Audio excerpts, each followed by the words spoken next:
आज से 4 साल पहले एक आदमी से मोहब्बत की शादी करती है। 4 साल तकरीबन ये औरत जो है ये उस आदमी को अपने पल्ले से खिलाती रही है, कमाती रही है और उसको खिलाती रही है और खुद कोई काम नहीं करता। रेंट की गाड़ियां लेता था और रेंट की गाड़ियां दिखा दिखा के मतलब औरतों को इसका काम ही था फंसाना। मैं भी इसके चुंगल में फंस गई, जाहिर सी बात है ना। 1 साल के बाद मेरी शादी होगी। जब से शादी हुई और मैं प्रेग्नेंट हुई, इस बंदे ने काम करना छोड़ दिया। इसने कहा कि मेरे पास कोई काम नहीं है, मेरा कारोबार जो है वो ठप हो चुका है, अब मैं कहाँ जाऊँ, आप लोग मेरी हेल्प नहीं करोगे तो और कौन करेगा। तो मैंने फिर इसको कहा ठीक है, आप बच्ची को देखो घर पे, मैं यानी कि कमाने लग जाती हूँ। हमारे जैसी औरतों का यही अंजाम होता है कि हम बच्चे भी पैदा करें, शोरों को भी पालें, और फिर एंड पे आगे जलालत ये होती है कि ये गंदी थी, ये बनचलन थी। मैं कभी घर से बाहर नहीं निकली जब से मैंने शोबिस छोड़ा है। इस बंदे ने मुझे इतना गंदा किया, इतना गंदा किया। इसी की जुबानी, क्या मैं इसकी बीवी थी, इसके निकाह में थी ना, फिर किस लिए मुझे ब्लेम कर रहा था ये अपने घर वालों के सामने। शोबे से ताल्लुक़ रखने वाली ख़वातीन के साथ अक्सर हम लोगों ने इस तरह से देखा है कि पहले अपने मतलब के लिए, अपनी दिल लगी के लिए इनको प्यार से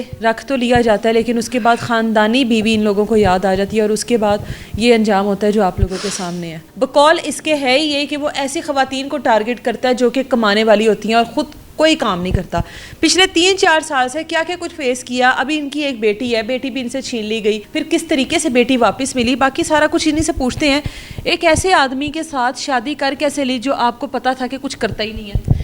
शुरू में तो ये अब रेंट की गाड़ियां लेता था और रेंट की गाड़ियां दिखा दिखा के मतलब औरतों को इसका काम ही था फंसाना। मैं भी इसके चुंगल में फंस गई, जाहिर सी बात है। फिर उसके बाद ना मेरा 1 साल के बाद इस रिलेशन है, 1 साल के बाद मेरी शादी होगी। शादी को 3 साल हो गए हैं और जब से शादी हुई और मैं प्रेग्नेंट हुई, इस बंदे ने काम करना छोड़ दिया। अभी आपने इसको कहा नहीं कोई काम वगैरह किया कर या घर में कमा कर लाया कर? मैंने बहुत ज़्यादा इसे कहा, इवन कि इस पे लड़ाइयाँ भी हुई कि आप कमाओ खाओ। इसने कहा कि मेरे पास कोई काम नहीं है, मेरा कारोबार जो है वो ठप हो चुका है, अब मैं कहाँ जाऊँ, आप लोग मेरी हेल्प नहीं करोगे तो और कौन करेगा।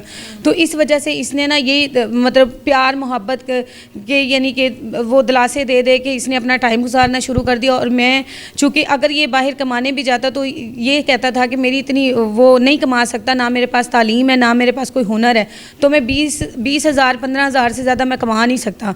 तो मैंने फिर इसको कहा ठीक है, आप बच्ची को देखो घर पे, मैं यानी कि कमाने लग जाती हूँ। जाहिर सी बात है दोबारा मैं वही इसको भी खिला रही थी और अपनी बच्ची जो है उसकी परवरिश भी मैं खुद कर रही थी तकरीबन 3 साल से। कितनी देर बाद पता लगा ये पहले से शादीशुदा ख़ानदान में शादी कर चुका है? पहले तो इसने बताया नहीं था, बाद में पता चला कि ये शादीशुदा भी है और इसकी 15 साल की एक बेटी है, ठीक है। फिर उसके बाद मुझे जब पता चला उसमें थोड़ा लड़ाई झगड़ा हुआ, लेकिन मैंने मैनेज कर लिया, कोई बात नहीं। अब जो मेरी किस्मत में था वो मुझे मिलना। मैं एक माँ हूँ, मेरी एक बेटी है, अब कुछ नहीं हो सकता। तो मैंने बेटी की वजह से जो है ना कंप्रोमाइज़ कर लिया। और ऐसा कि ये 4 साल तक इसने भिनक नहीं लगने दी। ये कहता था मेरा घर वालों से रब्ता नहीं है, मैंने घर वालों को छोड़ दिया है। जब से उनको मेरी शादी का पता चला उन्होंने ना ख़त्म कर दी है मेरे साथ। लेकिन अब चूँकि ऐसा होता है कि बीच में ही ना पता चलता है कि इसके एक और औरत के साथ चक्कर है, जिसके साथ इसने निकाह किया हुआ था। वो यूके से बिलोंग करती थी और एवरी मंथ इसके पास आती थी। लाहौर होटल में ये रूम लेते थे और उधर ये रहते थे। रेंट की गाड़ियाँ ली जाती थी और तकरीबन 15-15 दिन 20-20 दिन के लिए रेंट बुक होता था होटल, ये उसके साथ होता था। जब मुझे पता चलता है मैं लड़ाई झगड़ा करती हूँ, उस लड़ाई झगड़े पर ये मेरे साथ तशद्दुद करता है, मुझे मारता पीटता है और ऐसा मारता कि ये ड्रिंक करके मुझे मारता था। जब भी कोई थोड़ी सी बात होती थी मैं फिर भी बर्दाश्त करती थी कि नहीं यार मेरी बच्ची है, मैं किधर जाऊंगी, मेरे पास तो और कोई ठिकाना भी नहीं है। जाहिर सी बात है मैं अपने घर में रहती थी, अगर ये मुझे छोड़ देता है तो मेरे ऊपर ये जो बच्ची की जिम्मेदारी है इसको मैं अकेले नहीं निभाऊंगी। चलो बाप का साया इस पर सलामत रहेगा, कोई बात नहीं, मैं ऐसी खुद करके कर लेती हूँ। मैं क्योंकि कर सकती थी, जाहिर सी बात है मैं पहले भी शोबिस में मेरा ताल्लुक था और इतने तो मैं कमा के बैठी हुई थी कि मैं अपना आराम से भी बैठ के खाती, 3-4 साल तो मैं खा सकती थी। फिर उसके बाद ना क्या होता है कि ये सब चीज़ें जब सामने आती हैं ना तो मैं इससे रोज़ाना का तनाज़ा हो जाता है। और अब आके जो ये बात होती है कि बच्ची को लेकर मैं इसको कहती हूँ कि चलो ठीक है जो भी हुआ अब आप कमाओ, क्योंकि मेरे में इतनी सकत नहीं है कि मैं कमा के आपको भी खिलाऊँ बच्ची को भी खिलाऊँ। इन्हीं दौरान ये कहता है कि टाल मटाल वैसे तो ये करता रहता है, ठीक है। अब आके ये हुआ कि मेरी छोटी सी बच्ची है, मैंने इसको कहा कि जाहिर सी बात है 2 साल की होगी, इसका इंदराज करवाएं। तो निकाह नहीं इंदराज करवा रहा था, बच्ची का इंदराज नहीं करवा रहा था, पता नहीं इसमें इसका क्या था। मतलब अभी तक आपका निकाह भी रजिस्टर्ड नहीं था? नहीं रजिस्टर्ड नहीं था, वो मैंने लड़ के झगड़े कर करके मैंने वो रजिस्टर्ड करवाया। अभी तक मेरी बच्ची का इंदराज नहीं है, 2 साल की हो गई है, उसका भी इंदराज नहीं करवाया। उस पर भी रोज़ाना झगड़े, रोज़ाना मार कुटाई। फिर फिर उसके बाद अब आके ये होता है कि मैं अब थक चुकी थी, जाहिर सी बात है, मैं इसको प्रेशर डालने लगी कि भाई आप भी कमाओ, माशाल्लाह से इतनी अच्छे खासे हो, बीमार नहीं हो, तंदुरुस्त हो, घर में भी तो बैठे रहते हो ना, तो कमा के लेकर आओ। तो ये क्या कहता है कि मेरी फैमिली इसकी आ जाती है मेरे घर, कहते हैं कि हमने इसकी वाइफ को लेने जाना है और ये हमारे साथ जाए। मैंने कहा ठीक है, वाइफ को तो ये लेने जा रहे हैं, लेकिन मुझे ये बताएं कि उसका खर्चा कौन उठाएगा, ये तो मेरे खर्चे पे पल रहा है, तो उसका खर्चा कौन देगा। तो वो कहते हैं ये इसको कमाने भेजो, वो इनकी वजह से मजबूत हैं, इनको कमाने भेजो और ये कमा के लेकर आए, अगर 30,000 कमाता है 15 आपको देगा, 15 आपको उसको देगा। मैंने कहा ठीक है देगा, लेकिन 15 में मेरा गुजारा तो नहीं होता ना, मेरे तो एक्सपेंस ज़्यादा, क्योंकि मेरा रेंट का घर है और आप लोगों का अपना है जहाँ पे वो आप लोगों ने रहना है, आप तो 10 में भी गुजारा कर लोगे। तो उसके बाद ये मुझे ना वो कहता नहीं ऐसी बात नहीं है, टाल मटाल करके ना अपनी वाइफ को ले आता है, और जब वाइफ को लेके आता है तो मुझे बताता नहीं है, मेरे से पैसे ले, घर की चीज़ें बेच के ये उधर के खर्चे पूरे कर रहा है। ठीक है, फिर उसके बाद मुझे ये पता चलता है कि ये मतलब मेरे एटीएम से पैसे निकाले जा रहे हैं, मतलब उधर लगाए जा रहे हैं, यहाँ तक कि घर का राशन जो मैं लाती थी ना वो वापस स्टोर पे दे के उसके पैसे भी अपने घर लेकर जाता था, मतलब सामान इस तरह से ये अपने घर का उधर का पूरा कर रहा था, और अपनी बीवी को बता रहा था कि मैं काम कर रहा हूँ, मैं उधर नहीं बैठा रहता, काम कर रहा हूँ। फिर इसके भाई कहते हैं अब क्या करें, किसी तरीके से तो इस औरत से जान छुड़वाए ना।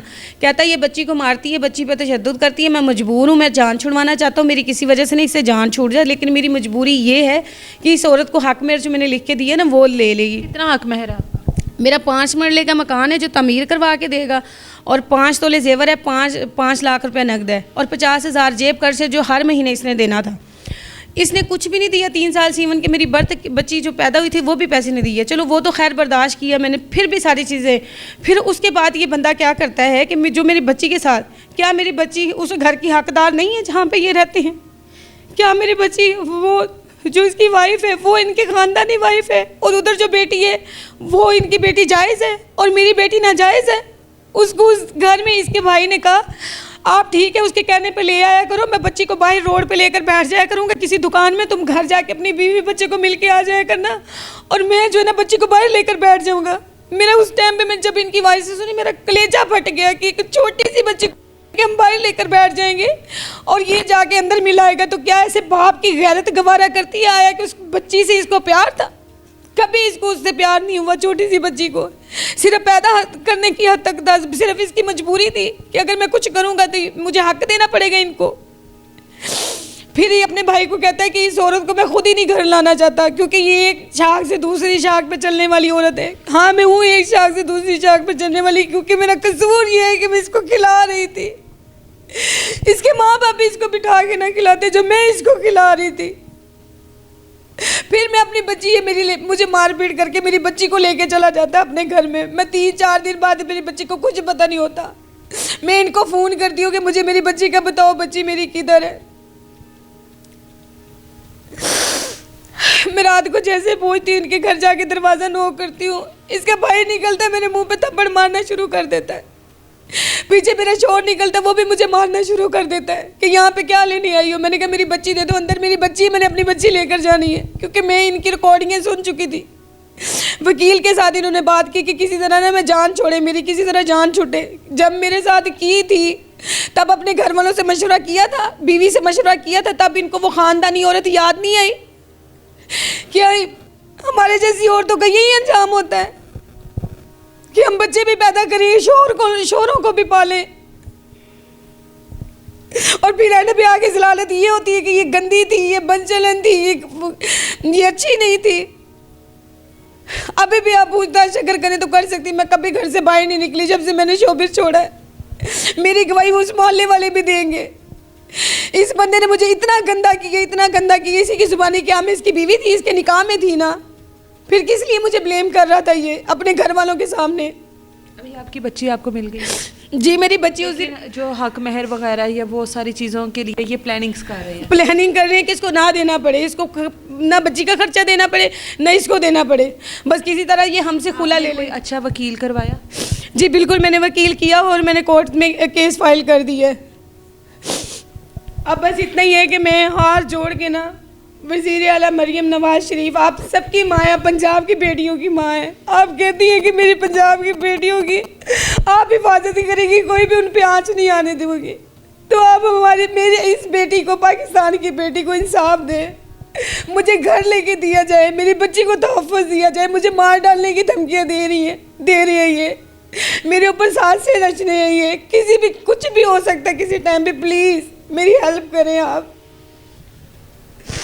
ये आप लोगों के सामने है सारी सूरत हाल। इंडस्ट्री से ताल्लुक़ रखने वाली, शोबे से ताल्लुक़ रखने वाली ख़वातीन के साथ अक्सर हम लोगों ने इस तरह से देखा है कि पहले अपने मतलब के लिए, अपनी दिल लगी के लिए इनको प्यार से रख तो लिया जाता है, लेकिन उसके बाद ख़ानदानी बीवी इन लोगों को याद आ जाती है और उसके बाद ये अंजाम होता है जो आप लोगों के सामने है।